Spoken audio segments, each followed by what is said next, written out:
Lucas 9, versículo 10, quiero leer con ustedes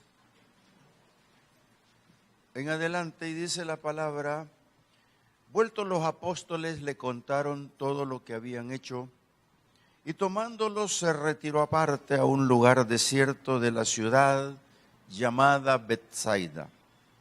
Y cuando la gente lo supo, les siguió, y él les recibió, y les hablaba del reino de Dios y sanaba a los que necesitaban ser curados.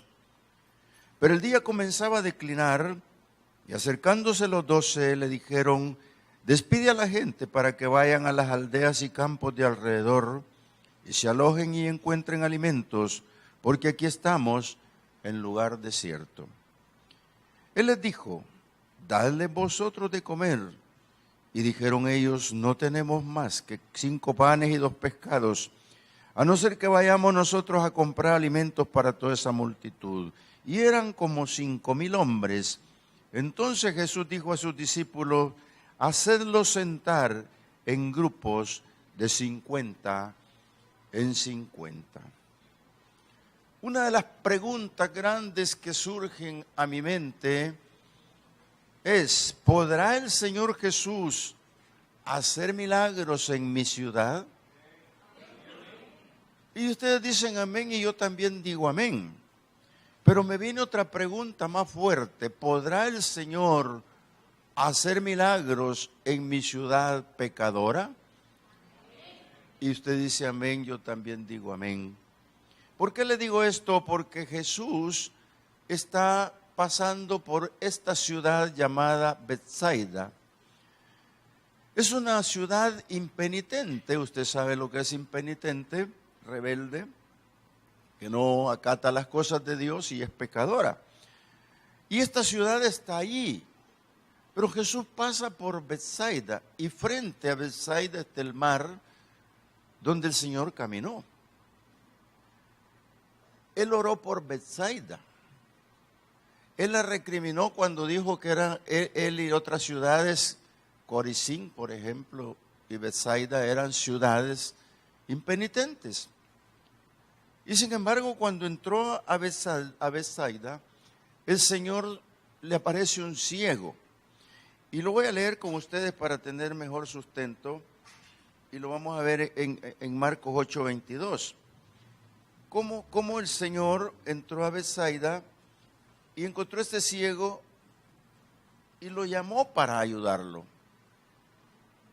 Esto despeja la pregunta que acabo de hacer: ¿podrá el Señor hacer un milagro en mi ciudad pecadora?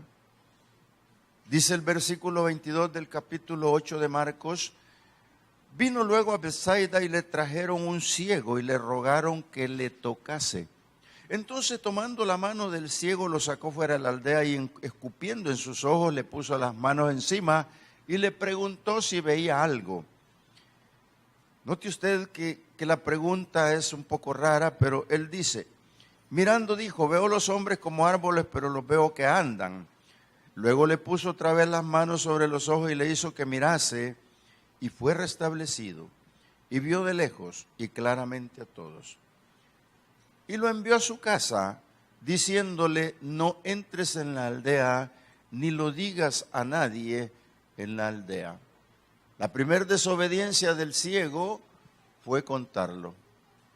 Pero eso no se puede omitir después de la alegría de poder ver nuevamente.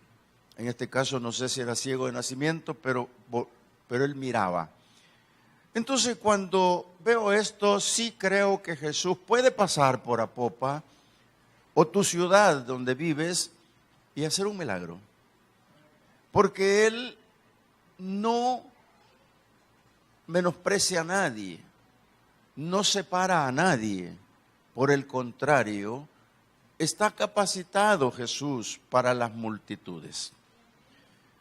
Por eso yo quiero hablar un poquito esta mañana sobre este título: búscale, síguele, porque Él conoce tu necesidad. Cuando hablamos de tu necesidad, mi necesidad, la necesidad de otros, hay de diferentes formas de interpretar la ayuda, porque puede ser un milagro, puede ser un problema, puede ser cualquier cosa que está atrofiando tu modo de vivir. Entonces, qué importante es hablar con el Señor. Yo pienso que al seguirlo, lo que hacemos es tener más cerca de nosotros un milagro. Y mira lo que dice Lucas 9:10, el mismo que empezamos. Vueltos los apóstoles le contaron todo lo que habían hecho y tomándolos, él se retiró aparte a un lugar desierto de la ciudad llamada Betsaida. Note usted que el primer acontecimiento es que Jesús lleva una intención. Y la intención es ir a orar. Pero la intención de los discípulos es una hamaca, es ir a descansar. ¿Por qué?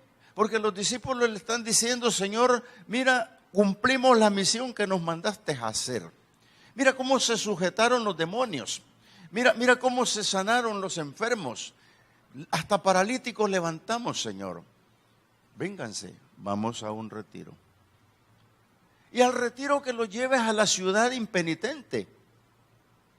Y al retiro que los llevan, los discípulos van contentos porque creen que van a descansar.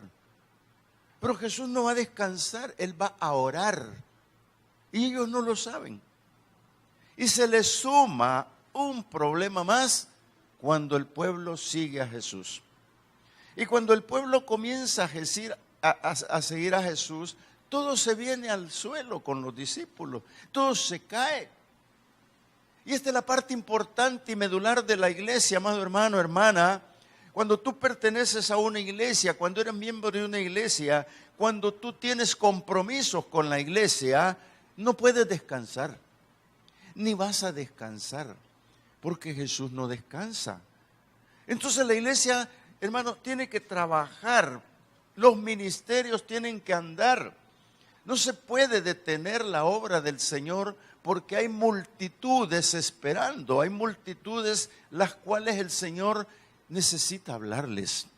Y tú eres la sal de la tierra, tú eres la luz de la tierra y tú estás llamado para llevar la palabra de Dios. Entonces, la gente no le permite a la iglesia descansar.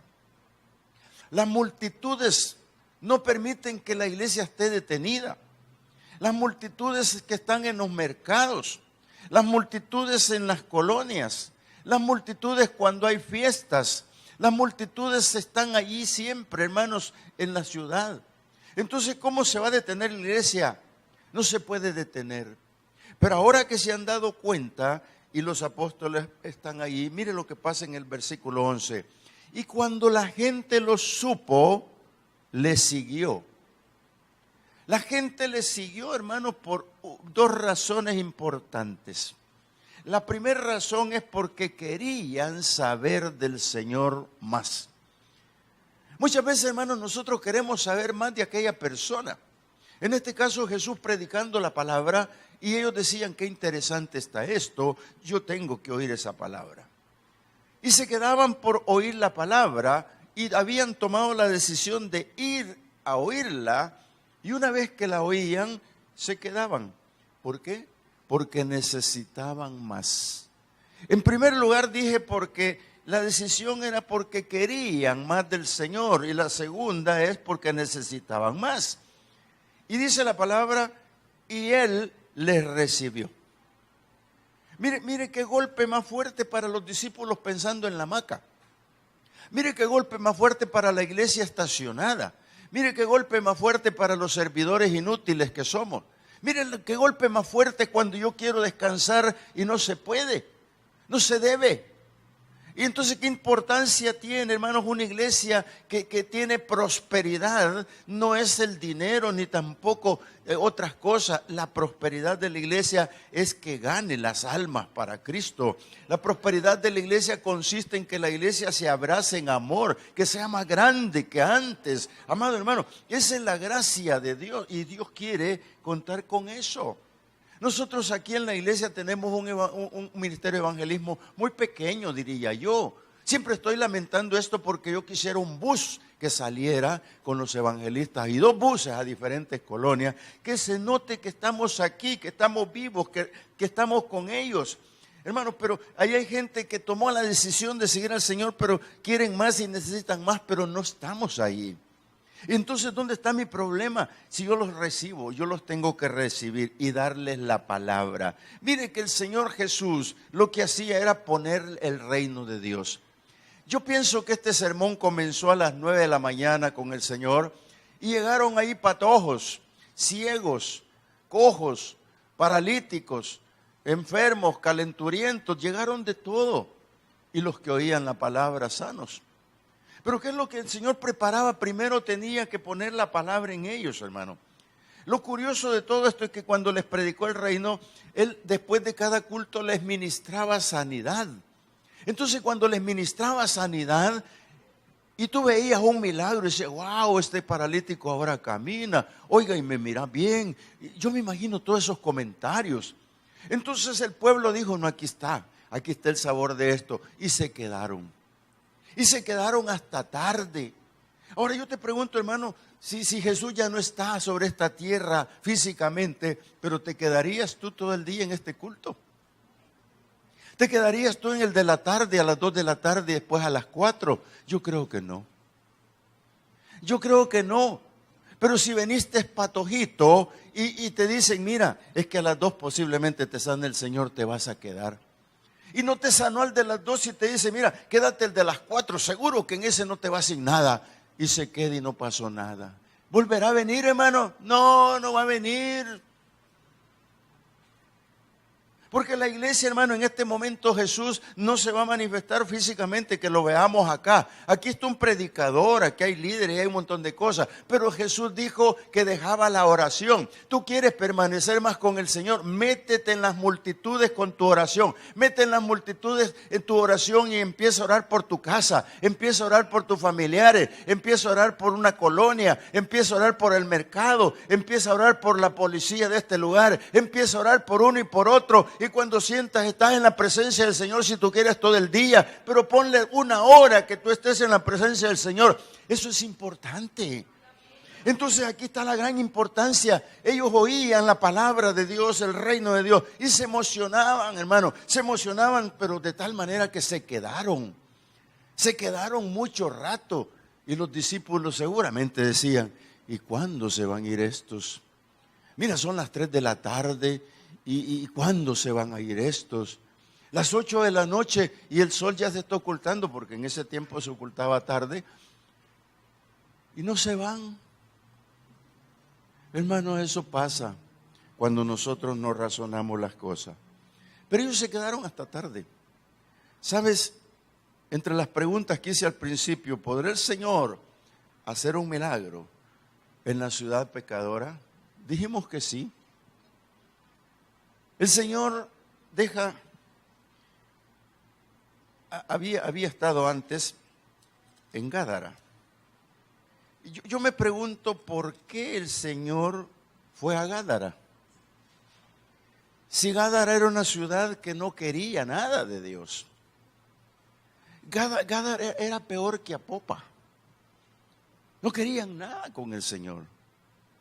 Pero el Señor llega ahí por la misericordia. El Señor llega allí porque Él es perdonador. El Señor llega allí porque lo necesitan. Hermano, donde no lo necesitan, yo creo que Jesús no va a estar. Y por eso es que no está en tu presencia cuando tú estás bien, cuando te acomodas, cuando no hay nada. ¿Para qué? Sin embargo, Él tiene misericordia. En Gádara había un problema grave que se llamaba el endemoniado. Ese endemoniado tenía los ojos rojos, tenía uñas largas, tenía un pelo hediondo, todo él olía mal, estaba desnudo y vivía en un cementerio. Y cuando salía del cementerio a molestar a la ciudad, nadie lo podía tocar. Todos le huían. ¿No es cierto que eso es un problema? Jesús vio ese problema grave en el endemoniado de Gádara. Y dijo, voy a ir a Gádara y voy a enfrentar la situación de este pueblo. Nadie me lo ha pedido, pero voy a llegar. Sin embargo, hermanos, en Apopa, ¿habrá endemoniados como en Gádara? Yo creo que sí. Yo creo que sí, puede haber uno o más. Pero el Señor puede venir si tú clamas. El Señor puede venir si nosotros se lo pedimos. Pero Él se fue a meter ahí por amor al endemoniado, por amor al pueblo, por amor al testimonio. Y cuando se enfrenta con él, con ese que le dije las características, él ya sabe lo que va a pasar. Y lo grave que le ocurre es que los demonios le dicen, oye, danos permiso ya que nos vas a sacar de aquí, de irnos en esos cerdos. Ustedes pensarán que Jesús no sabía de quién eran los cerdos. Él le pudo haber dicho al demonio, cállate, te reprendo, fuera. Pero le dijo, sí, váyanse con los tuncos. Y ahí viene la reacción que esta mañana podemos ver como el Señor es bueno. Esa reacción, hermanos, de ese pueblo, estoy en Lucas 8, ¿verdad? Y el 37. Mira, cuando lo ven en esa parte, toda la multitud de la región alrededor de los gadarenos le rogó que se marchase de ellos. Hermanos, qué grave puede ser para el Señor Jesucristo y sus discípulos. Quizás los discípulos se fueron contentos, pero ¿qué puede pasar cuando rechazan a Jesús en tu pueblo, en tu ciudad Apopa? Cuando el Señor le dicen, oye, lo que acabas de hacer, hemos perdido una fortuna en cerdos, porque ¿te acuerdas que el endemoniado tenía legiones? Y las legiones son miles, y entonces todos esos demonios agarraron un cerdo y se fueron a despeñar, un suicidio colectivo de animales, de cuches ahí, y entonces vienen a reclamarle al Señor por los cerdos. Lo que me está diciendo esta enseñanza, amado hermano, es que no tuvieron misericordia, ni la más mínima misericordia sobre la persona del endemoniado. Dicho de otra manera, preferimos que el problema esté aquí, pero ándate, Señor. Preferimos que sigan robando, pero ándate, Señor. Preferimos que no nos disparen, pero ándate, Señor. Ándate. Y cuando el Señor le dicen que se vaya, Él se va. Él se va, hermano. Y esto es lo triste, iglesia, cuando el Señor se va.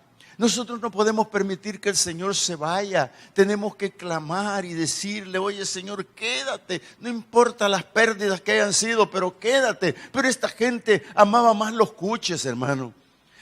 No había amor al prójimo, no había nada. ¿Sabe por qué? Porque lo que había hecho Jesús tenía un objetivo y era que el endemoniado diera testimonio. Era que el endemoniado fuera otra persona para que muchos vieran que su problema había salido y por eso creyeran a los milagros. Pero ¿sabe qué? Cerraron la puerta, cerraron los ojos, cerraron todo y lo echaron al Señor. Y cuando lo echan al Señor, ya subiendo a la barca, viene el hombre y le dice, Señor, no te vayas, yo estoy contigo, yo quiero que me des trabajo.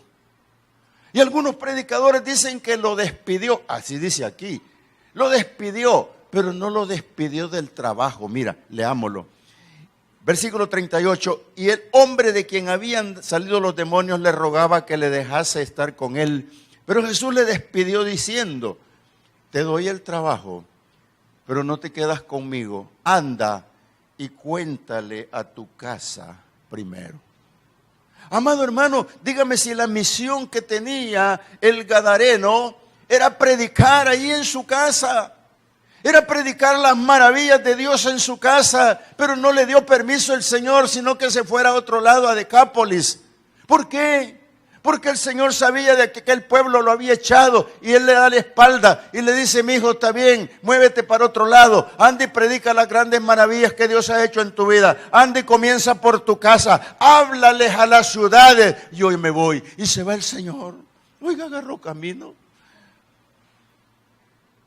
¿Sabe? Las multitudes viven sin Dios por eso. Las multitudes que tú estás viendo aquí en Apopa viven sin Dios por eso. Porque le dan la espalda, lo echan. lo expulsan. Y la iglesia sigue sentada y dormida. La iglesia tiene que clamar al Señor como clamaba Moisés en el desierto, como clamaban los grandes líderes diciendo: Señor, perdónalos, ellos no saben. Hazles el favor, Señor, hazles el favor y perdónalos. Eso es lo que la iglesia tiene que estar haciendo. Oiga, Nínive fue perdonada por eso, porque no le dieron la espalda. Sin embargo, entre más se le da la espalda al Señor, jamás vamos a dejar de salir en los diarios, jamás vamos a dejar de ser primera noticia, jamás vamos a salir de esto que tenemos, hermano. Hay muchas cosas, demonios funcionando en este lugar de Apopa. Pero déjame decirte que Jesús llegó con su misericordia a ese lugar y así como llegó, se fue y dejó la misión. Cuéntales cuántas maravillas ha hecho Dios contigo. Yo le digo a la iglesia: cuántas maravillas ha hecho Dios contigo, y se pone a contar con los dedos de la mano y 3 le salen quizás, pero solo una es suficiente. Que eres salvo, hermano, y que la salvación que tú tienes vale mucho, vale la sangre del Cordero, vale la sangre de Cristo. Tú has lavado las ropas en la sangre del Cordero y eso es suficiente, porque con eso que tú has hecho eres salvo. Y si eres salvo, ponte como el gadareno, pero no endemoniado, sino diciéndole: Señor, ¿qué quieres que haga? Como un Pablo que dijo: ¿qué quieres que haga, Señor? Pero ponte en la brecha y dile: Señor, aquí estoy con mi testimonio. ¿A dónde voy, Señor? La ciudad te necesita, iglesia. Levántate con poder, porque es necesario que les cuentes las maravillas de Dios. Mira, Jesús da la espalda y se va. ¿Y para dónde se va? Bueno, Lucas 8:40 siempre. Dice: cuando volvió Jesús, le recibió la multitud con gozo. Otra multitud, hermano. Oiga, los discípulos no se han podido acostar en la hamaca. Los discípulos aún no han podido descansar. Lo esperaban cuando llegó a Galilea. Y cuando lo estaban esperando con gozo, también le esperaban los problemas. Entonces, ¿cuándo va a descansar el Señor Jesucristo? No lo sé, hermano, pero aquí regresa a Galilea. Él no descansa, sigue trabajando. ¿Sabe usted que nuestro Señor Jesucristo, cuando muere y dice consumado es, se va al cielo? Y lo que lleva es la sangre preciosa de Él para depositarla en el altar de Dios, en el propiciatorio de Dios. Yo me imagino que le dijo: Padre, aquí viene mi sangre del sacrificio. Ya no habrá sacrificio sobre la tierra porque el mío es el último y yo soy la propiciación para que tú calmes la ira sobre un pueblo que no te quiere. Yo soy la propiciación y aquí estoy. Y lo que hace en ese momento es decirle: Padre, mira, yo les dejé la promesa del Espíritu Santo que tú les diste hace muchos años, pero yo se las prometí dentro de no muchos días. ¿Se las podrías mandar, papá? Claro que sí. ¿Y sabes qué, papá? Aquí estoy para bendecirte y aquí estoy para entregarte un pueblo y aquí estoy. Y es lo que el Señor hace, ser ahora el sumo sacerdote, y Él sigue trabajando, intercediendo por este pueblo. No creas que estás solo. El Señor intercede por ti de día y de noche. El Espíritu gime por ti de día y de noche. El Espíritu está ahí porque Jesús no descansa. Jesús trabaja, sigue trabajando, y ahí lo están esperando, y ahora se enfrenta a otra realidad, a un Jairo. Ay, Jairito, un hombre con dinero, un hombre con posición, pero dice: ahí viene mi solución. ¿Y qué hizo Jairo? Se metió en la multitud, y una vez metido en la multitud, Jesús lo iba a ver, y más cuando le habla. Y le dice Jairo: Señor, tengo una hija a punto de morir, te invito a mi casa, anda conmigo. Cuando expresó eso Jairo, el Señor no vio su posición. Lo que está viendo es que de allá de Gádara lo echaron por un milagro, y ahora le pide un milagro, y le dice: vamos. ¿Cuántos pueden tener la paciencia de Jairo? ¿Cuántos quisieran tener la fe de Jairo? La iglesia puede tener la paciencia de Jairo y la fe de Jairo. ¿Sabe por qué? Porque está enseñada para poder esperar. Y mira lo que hizo Jairo. Va caminando con el Señor sin darse cuenta que le van a interrumpir el paso y se le muere la niña mientras ellos van para allá, y eso lo puede ver. Pero el Señor ya sabía. El Señor ya sabía lo que iba a pasar. Lo que estaba haciendo era atender a un hombre con una fe tremenda. Pero no podía menospreciar a una mujer que venía superando la fe de Jairo y que no la pudo superar porque la de Jairo se mantuvo. Esta mujer dijo: si tan solo tocar el manto, y van apretando al Señor y lo tocan. Entonces comienza el grave problema para Jairo, porque tiene que seguir esperando. Y aquí es donde la iglesia, hermano, cuando tú invitas a Jesús a la iglesia, cuando lo invitas a tu casa, cuando lo invitas a que venga a la ciudad, eso no es otra cosa más que tener amor al prójimo, pensar en los demás. Porque si tú eres salvo porque vas a ser salvo por la sangre del Cordero, pero que otros lo sean también por eso mismo. Y tienes que hablar la palabra, tienes que llevar la palabra, tienes que contarle para que ellos puedan congregarse. ¿Sabe por qué? Porque entre los milagros crece la fe. Esta gente lo está esperando gozoso, pero hay un Jairo que ya está ahí. Y entonces ahora, ¿qué es lo que vamos a hacer? Las multitudes, hermano, viven sin Dios, y sin Dios y sin esperanza. Te voy a dar unas razones. Quizás si algo me amabas, me vas a amar menos después de lo que diga, pero es la verdad. Las multitudes ahí están, pero están acomodadas. Los discípulos no han podido descansar, y la iglesia quiere descanso. En la semana me dijeron: mire, hermano, ¿va a haber servicios en la semana? Yo le dije: sí. Y aunque sea viernes 3 de agosto, sí. Y el miércoles, sí. Y el domingo 5, sí. ¿Y cómo se va a detener la iglesia, hermano? ¿Cómo se va a detener si la fiesta no es mía? Ni me interesa. La iglesia no se puede detener. Pero las multitudes están acomodadas. Y te repito, lo que voy a decir es fuerte, pero allá el televidente también con mucho amor se lo explico. Mira, las ciudades están rodeadas de comodidad. Solo piensa qué necesitas tú de la ciudad en un día. Te vas a dar cuenta que el mercado no es de todos los días, pero lo necesitas. Te vas a dar cuenta que al cine que existe aquí, si es que existe, no vas a ir porque no lo necesitas. Pero de repente caminas con un problema buscando un médico y ves el rótulo médico. Y todavía tienes la oferta de que allá está el otro. Tienes otra oferta y hay otro. Qué bonito, buena comodidad, ¿sí? Y tienes la otra, a 2 cuadras una farmacia, cruzas a la izquierda otra farmacia. Está bien. Hermano, está bien. Y yo te voy a decir por qué está bien. Porque el Señor dejó que fuera permitido la ciencia. Pero sí, yo te quiero dar un detalle bien exacto en este momento. La ciencia existe porque Dios es bueno.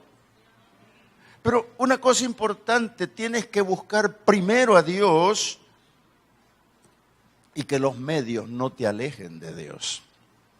Tienes que buscar a Dios y que los medios no te alejen de Dios.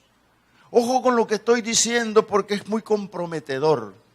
Alguien me dijo en el primer culto: yo soy médico, me dijo. Así le dije: qué bueno, me alegro mucho por eso. Pero yo te voy a explicar lo que escribe Salomón en su libro Eclesiastés. Yo lo tomé de aquí y me llamó la atención. ¿Por qué? Y yo lo he usado varias veces y lo seguiré usando. Porque siempre estamos buscando qué es primero. ¿Qué es primero? Y mira lo que dice el sabio Salomón en el capítulo 7, versículo 11.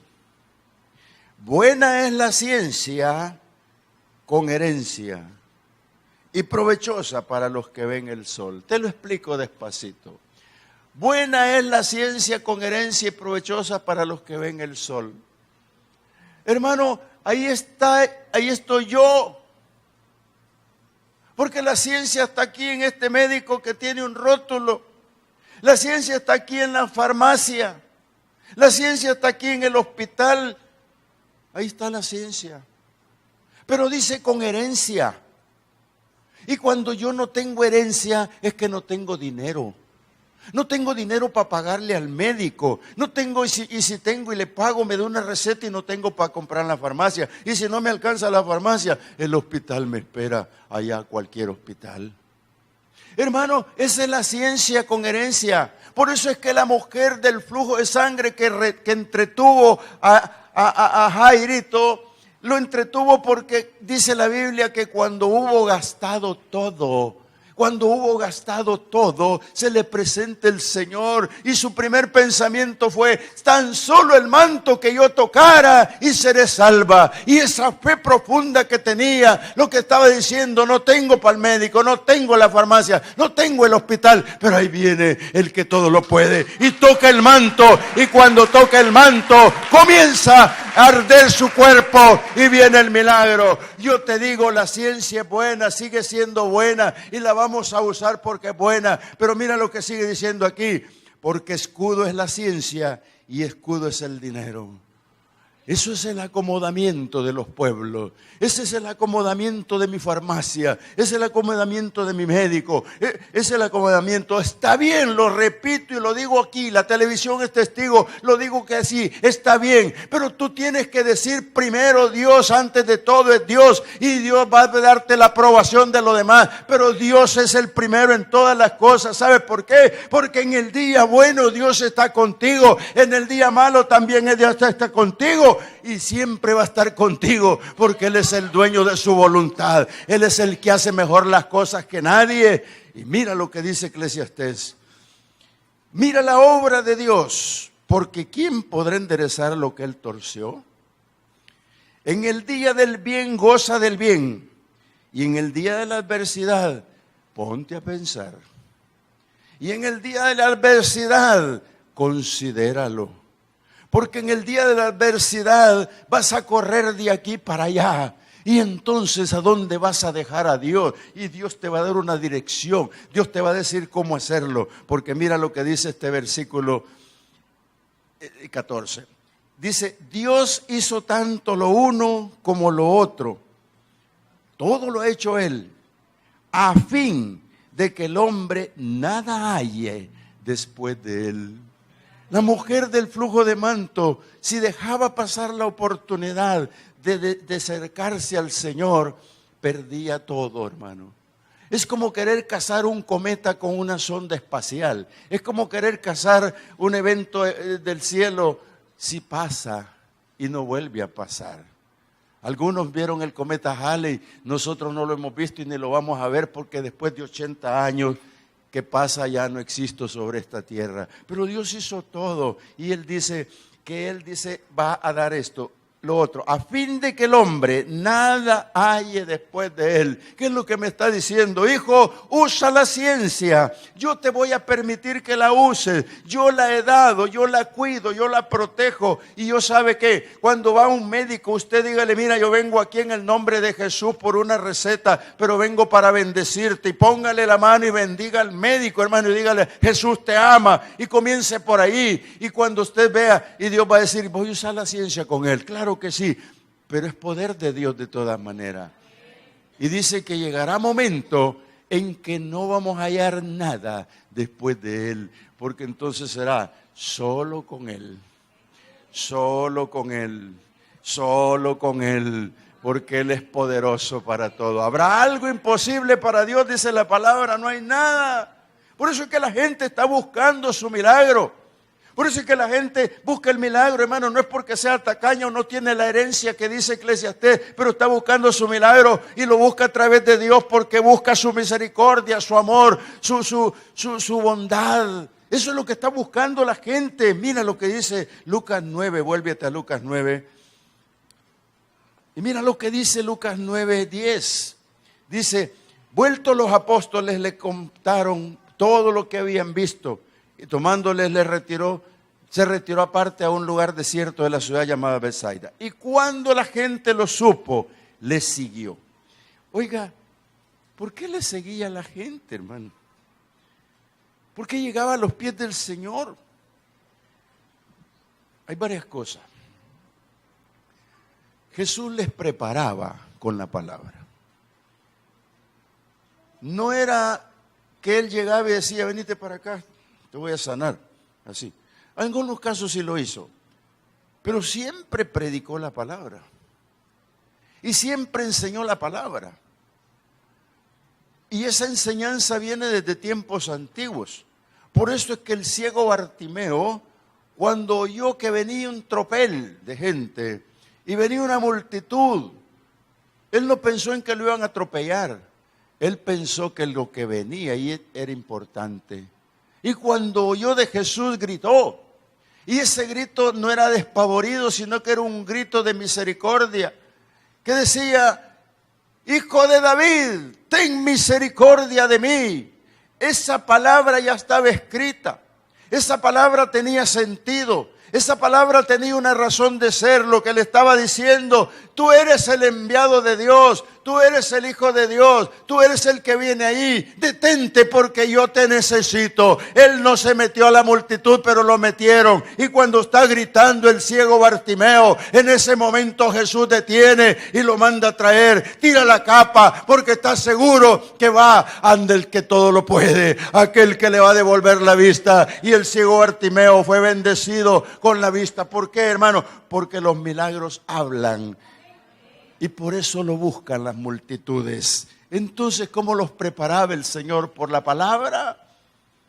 Aquella multitud que está ahí, que dice que son como 5,000, primero les predica. Y miren, la primera prédica aparece la ministración. Y muchos sanados, pero no todos. Entonces le dice a alguien, oye, ¿no te sanó el Señor? No, pero dicen que va a predicar otra vez, me voy a quedar. ¿Ah, sí? Sí, me voy a quedar. Y se queda y no recibe nada. Pero vuelve a oír la palabra y no recibe nada. Y eso fue de todo el día, hasta que llega el momento y recibe algo. ¿Por qué? Porque Pablo lo escribe a los romanos y dice que la fe es por el oír palabra de Dios. Cuando la iglesia oye la palabra, está cultivándose. Cuando la iglesia oye la palabra, está viviendo por la palabra. Cuando la iglesia oye la palabra, está conociendo el reino de Dios. Cuando oye la palabra, se acerca a su milagro. Entonces, eso es lo que pasa en estos casos, amados hermanos. Toda la multitud está ahí oyéndolo al Señor, porque en algún momento va a venir su milagro. En algún momento va a venir el tuyo, no lo sé cuándo, pero te aseguro que el Señor en una de sus ministraciones te va a bendecir. Por eso las multitudes están frente ahí agradecidas y otras pensando qué les va a dar. Por eso yo te digo, amada iglesia, cuando hablo de ciencia, hablo de médicos y hablo del poder de Dios, lo que te estoy diciendo es mira para arriba, no mires perpendicular ni para abajo, mira hacia arriba porque la bendición viene de lo alto, la bendición de Dios viene de lo alto y ahí es donde vamos a tener la convicción de los múltiples favores de Dios. Aquí está el Señor frente a esa multitud. Ya le predicó, ya los ministró, ya les habló. Pero ¿qué es lo que pasó? No se han ido, no se quieren ir. Así pasará en la iglesia Josué un día. Cuando estemos en el terreno que podamos hacer vigilias a todo pulmón, no se van a querer ir. No se van a querer ir. Dios me permita verlo, no se van a querer ir, porque la presencia de Dios es mejor que cualquier cosa. La presencia de Dios es la sustancia viva, es lo mejor que te puede pasar. Él pasó por una multitud, allá en Mateo 9:35, pasó por una multitud y la vio, la observó. Y se lo llevó a contar a sus discípulos. Y les dijo, miren, les quiero comentar que he pasado por las ciudades y las aldeas enseñándoles y vi las multitudes y las vi con compasión porque las vi como ovejas sin pastor. Mateo 9:35. ¿Qué es lo que pasó ahora? No me vaya a preguntar si este evento fue después o antes de los 5,000, pero no, tiene que ver mucho con esto. ¿Por qué? Porque cuando Jesús tuvo compasión de ellas, era porque los vio sin pastor. Y cuando los vio sin pastor, dijo, aquí hay un problema serio. La iglesia Josué Apopa tiene un problema serio y se llama obreros. No hay obreros. Oren para que haya obreros. Eso le dijo a sus discípulos, oren porque hay obreros, ustedes 12 no van a ser suficientes. Y no están creyendo como yo creo como yo quiero que crean. Hermanos, eso es lo que pasa con la iglesia cuando no tiene fe, cuando no predica la fe, cuando no enseña el poder de Dios. Es un problema grave y más cuando no tiene compasión por las almas. Yo quiero decirte, la compasión por las almas debe de comenzar por tu casa. En tu casa hay mucho potencial. En tu casa están tus hijos, en tu casa está tu marido, tu mujer, en tu casa está tu tío, tu abuela o otros fuera de la casa, pero son familia, necesitan del Señor. Porque están como ovejas sin pastor. Tú tienes que razonar esto y el Señor eso es lo que le está diciendo a ellos. Por eso es que la iglesia, hermano, cuando se levanta para predicar la palabra de Dios, es porque le va a poner la mesa servida a aquellos que están en las multitudes. Cuando los predicadores, los evangelistas van a esos lugares, lo que están haciendo es tender la mesa para las multitudes. Es lo que hacemos ahora, predicar la palabra a través del canal de televisión. Y te digo, no importa en qué lugar del mundo me estás oyendo, pero un día serán una multitud. Métete entre la multitud porque Jesús va a llegar contigo. Métase a la multitud de su familia, métase a la multitud del mercado, métase a la multitud de este pueblo, porque allí se va a manifestar el Señor. Ya lo dijo, oren porque les vengan más obreros. Por eso es que el Señor, cuando los va a alimentar, versículo 14 del capítulo 9 de Lucas dice, y eran como 5,000 hombres. Oiga, pero el versículo 13 les dijo, dadle vosotros de comer. ¿Por qué, amado hermano? Porque la iglesia no debe entrar en el desorden. Cuando vieron que no se iban, cuando vieron que se quedaban, les fueron a decir, Señor, échalos, aquí no hay dónde comer, aquí no hay cómo, y nosotros no tenemos a no ser que compremos. Y el Señor les dijo, denle ustedes de comer. Iglesia, dale vosotros de comer. En primer lugar, la palabra. Pero también hay otras cosas, factores necesarios cuando el pueblo está en necesidad. ¿Qué hace la iglesia? Cuando pedimos ofrenda y diezmo es para bendecir a otros, amado hermano. Cuando pedimos ofrenda y diezmo es para la iglesia misma, no es para ninguno más. Es para los necesitados y la necesidad de la iglesia. ¿Qué harías tú si viniera un terremoto enorme? ¿Qué harías tú, Señor, como iglesia? ¿En qué ayudarías al pobre y a las multitudes? ¿Qué harías tú si ese volcán vomita su lava para este lado y toda la iglesia Josué queda detenida y salva ahí prendida de un penacho? ¿Qué va a hacer? Bendecir a esas multitudes porque están sin Dios. Aquí viene la importancia del por qué el Señor les ha dicho, denle ustedes de comer. Ustedes son los responsables de que coman. Señor, no se puede. Sí se puede, ponlos en orden. Esa es la mesa que el Señor ha puesto para su pueblo.